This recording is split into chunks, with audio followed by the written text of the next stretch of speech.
Olá! No vídeo de hoje a gente conversa sobre Grama, de Keun-suk Gendry Kim, que narra a história real de Ok-sun Lee, uma sul-coreana que, ainda muito novinha, foi submetida à escravidão sexual pelo exército imperial japonês.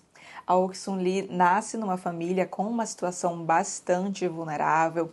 Era uma família muito pobre, ela tinha muitos irmãos e ela nasce já durante o período em que a Coreia estava sob ocupação japonesa. Período esse que foi muito difícil para os coreanos, que sofreram bastante.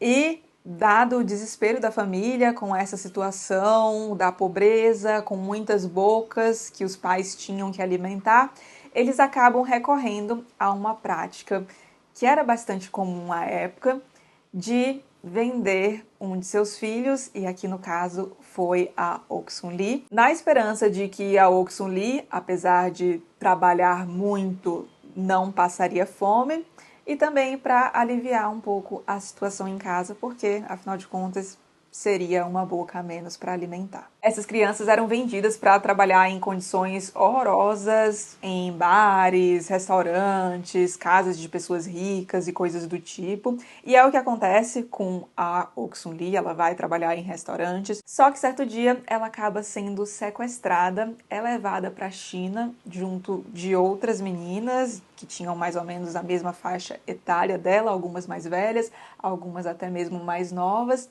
para um local onde havia uma casa de conforto. E o que eram essas casas de conforto? Durante a ocupação japonesa da Coreia, que foi até o fim da Segunda Guerra Mundial, havia estabelecimentos espalhados nos territórios de domínio japonês chamados casas de conforto. E nesses locais trabalhavam as conhecidas como mulheres de conforto, termo que nada mais é do que um baita de um eufemismo para escravas sexuais. Essas mulheres eram muito jovens, muitas vezes até mesmo crianças, e elas eram ou sequestradas ou enganadas com ofertas de trabalho não sexual. Geralmente eram meninas muito necessitadas de emprego, que vinham de uma situação de maior vulnerabilidade econômica, então ofereciam emprego, elas aceitavam, geralmente era num lugar um pouco remoto, elas tinham que viajar até lá e quando chegavam no local se davam conta do que estava acontecendo ali, no que elas haviam se metido,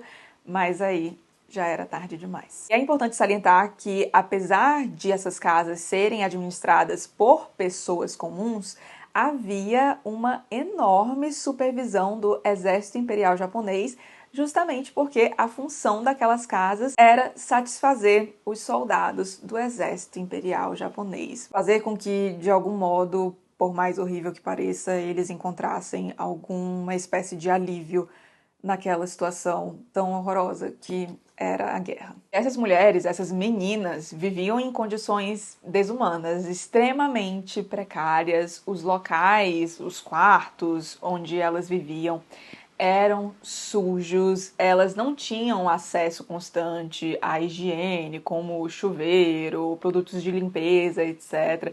Elas não eram pagas e mesmo assim ainda era esperado que elas conseguissem, por exemplo, roupas ou até mesmo absorventes. A Ok-sun Lee aqui conta a história dela quando ela menstruou. Primeiro que ela nem sabia o que era, ela achou que ela estava morrendo quando ela menstruou. E aí depois ela entendeu o que era, mas ela teve que arrumar o próprio pano de menstruação, como ela chamava, porque aquilo não era fornecido pelo local onde ela, entre muitas aspas, trabalhava. Ela chegava a atender cerca de 40 homens, sim, 40 homens por fim de semana. E por mais que, em teoria, o uso de preservativo fosse obrigatório nas relações sexuais que aconteciam nessas casas de conforto, mais para a segurança dos soldados, convenhamos, do que pela segurança das mulheres, esse uso era amplamente ignorado. Então era muito comum que essas mulheres tivessem doenças sexualmente transmissíveis, mas elas só paravam de atender, só recebiam atendimento médico se a doença era tão grave a ponto de elas não conseguirem realizar o ato sexual. Elas só eram tratadas se a doença impossibilitava o atendimento. E era, inclusive, muito comum que essas mulheres atendessem grávidas, porque, de novo, com a falta de uso do preservativo, isso era também algo bastante comum. E a Ok Sun Lee relata um caso aqui de uma mulher próxima a ela que atendeu homens até o 8º mês de gravidez. E aqui a gente tem a história da Ok Sun Lee não somente antes e durante esse período em que ela ficou em uma casa de conforto, mas também depois, porque com o fim da Segunda Guerra Mundial, essas casas de conforto pararam de funcionar, os donos geralmente iam embora e abandonavam as meninas ali que não sabiam nem do que estava acontecendo. Muitas vezes elas estavam em locais remotos, então voltar para as suas famílias era algo muito difícil, fora a falta de recursos e todas essas questões, mas a Ok Sun Lee consegue rever a família dela e até essa parte da história dela é extremamente triste. E como a gente chega na história da Ok Sun Lee? Aqui a gente tem uma espécie de narrativa moldura, onde nós temos uma história dentro de outra história. Então, a história que emoldura, digamos, a história da... Ai, quanta história, né? A história que emoldura a narrativa da vida da Ok Sun Lee é a da Keun-suk Gendry-Kim. Não fica muito claro o que está acontecendo, mas parece que a Keun-suk Gendry-Kim... Gente, eu vou chamar de Keun-suk, tá? Vamos facilitar aqui. Pois bem, a Keun-suk está fazendo uma pesquisa, tem uma professora ali em alguns momentos com ela, mas essa relação não fica muito bem explicada. A gente sabe que ela está produzindo este quadrinho, que está fazendo pesquisa para essa obra. Fica claro que ela tem alguns prazos, inclusive. E aí ela chega a um local, vai visitar um local que funciona como uma casa de acolhimento para essas mulheres que serviram como mulheres de conforto. Elas são chamadas de vovós e é lá que a Keun-suk vai conhecer então a Ok Sun Lee. E a HQ traz essa alternância na história que está sendo contada pela Ok Sun Lee, a história de vida dela, e o que está acontecendo fora também. Então, a Keun-suk fazendo perguntas, tentando entender algumas coisas. E é nessa parte que a HQ acaba não funcionando tão bem pra mim. Eu não gostei muito da postura da Keun-suk em relação a Ok Sun Lee. A impressão que eu tive é que em alguns momentos ela tentava forçar algumas situações através de certos questionamentos, perguntava, ai, mas isso aqui não aconteceu, e aí a vovó que eu digo é a Ok Sun Lee, porque a Keun-suk acaba chamando muito de vovó. Enfim, a Ok Sun Lee diz, ai, não, já te disse que isso não aconteceu, não. E isso acabou me fazendo lembrar de um outro quadrinho que eu li recentemente, o Palestina, do Joe Sacco, onde é colocada essa questão, assim, de ele tá ali numa situação onde as pessoas estão passando por muitos perrengues, vivendo algo muito complicado, só que ele tem o dever dele, que é produzir um quadrinho, né? Contar uma história. Então, às vezes fica nítido assim que ele vê uma situação, só que não é tão desgracenta, digamos, como ele esperava, e a gente acaba entendendo isso como uma espécie de decepção, sabe? E, querendo ou não, a gente tem isso no jornalismo mesmo, né? Mas eu não gostei dessa maneira como ficou aqui, sabe? Dela tentando forçar algumas coisas, tentando extrair algo que a Ok Sun Lee disse, não era isso aqui, isso não aconteceu. Ela também chega a falar em um momento que tinha ficado de visitar a vovó, mas aí não voltou. Sei lá, me pareceu muito que ela estava simplesmente usando a Ok Sun Lee e não realmente se compadecendo da história dela, sabe? Eu acho que faltou botar um pouco dessa compaixão aqui. Eu senti ela um pouco fria, assim, no relato dela em alguns momentos. E eu confesso que também não comprei muito a ideia do título, Grama. No fim, a gente tem esse título explicado.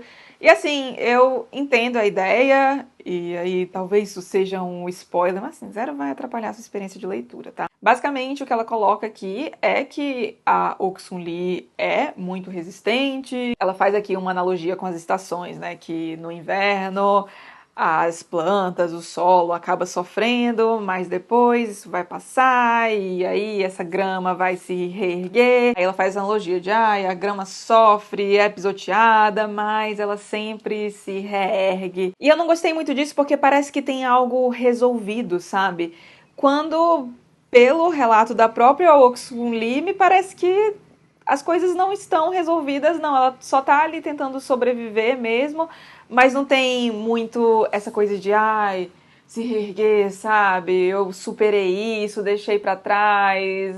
Não, eu achei que essa mensagem não coube muito bem aqui. Bom, pelo menos pra mim não parece ser o que aconteceu aqui, sabe? Mas acho um quadrinho importantíssimo, a gente tem mesmo que conhecer essas histórias.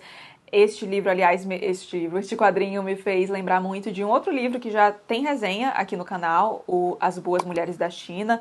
Lá a gente também tem essa situação de meninas sendo vendidas e aí acabam como escravas ou escravas sexuais mesmo. É um negócio horrível, mas é um livro que eu considero necessário também. Então, se você gostou de Grama, acho que tem grandes chances de você gostar de As Boas Mulheres da China também. Também gostei muito do traço dela aqui, achei bonito. Eu li um outro quadrinho da autora chamado Jun, até cheguei a comentar sobre ele aqui, vou deixar o link na descrição. E lá eu confesso que o traço não me chamou muita atenção, não. Mas aqui tem umas cenas muito bonitas, eu vou até colocar algumas aí para que vocês vejam agora. Tem alguns quadros em que ela mescla cenas, tipo, tem uma cena acontecendo e aí ela parece dar uma espécie de zoom, sabe? Faz uma sobreposição na expressão de alguém que tá aparecendo na cena. Tá aparecendo aí vocês vão entender melhor o que eu quero dizer. Ao fim do quadrinho, a gente tem um texto bem esclarecedor de uma pesquisadora sobre a questão das mulheres de conforto da China, etc. E esse texto traz algumas informações legais.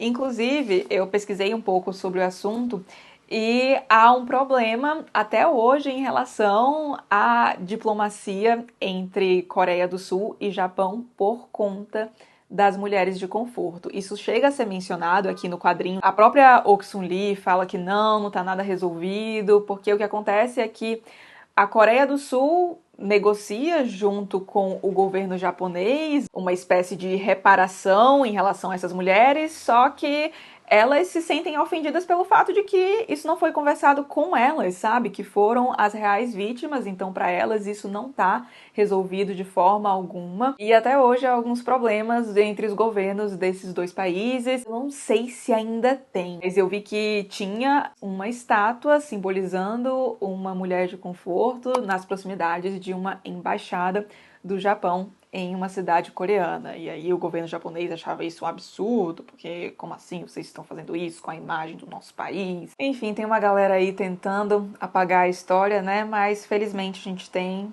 pessoas como a Keun-suk Gendry-Kim que fazem com que histórias que não podem e não devem ser esquecidas sejam constantemente relembradas e mais amplamente conhecidas. Então, só por isso já considero o quadrinho muito válido.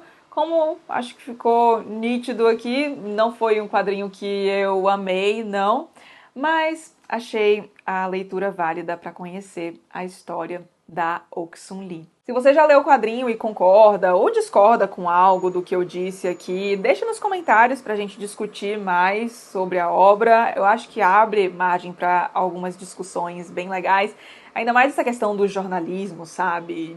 Dessa frieza aqui. Às vezes é necessária, aliás, às vezes não, eu penso que muitas vezes, dado o tipo de história com a qual eles têm de lidar, mas que é algo que imagino que possa causar certo desconforto também. Eu, por exemplo, não consegui não imaginar a vovó Oksun Lee esperando a Keun-suk voltar, porque ela falou que ia voltar e, no fim das contas, não voltou. Se você gostou do vídeo, não esqueça de deixar um like e de se inscrever aqui no canal, caso não seja inscrito ainda. Um grande beijo e até os próximos vídeos.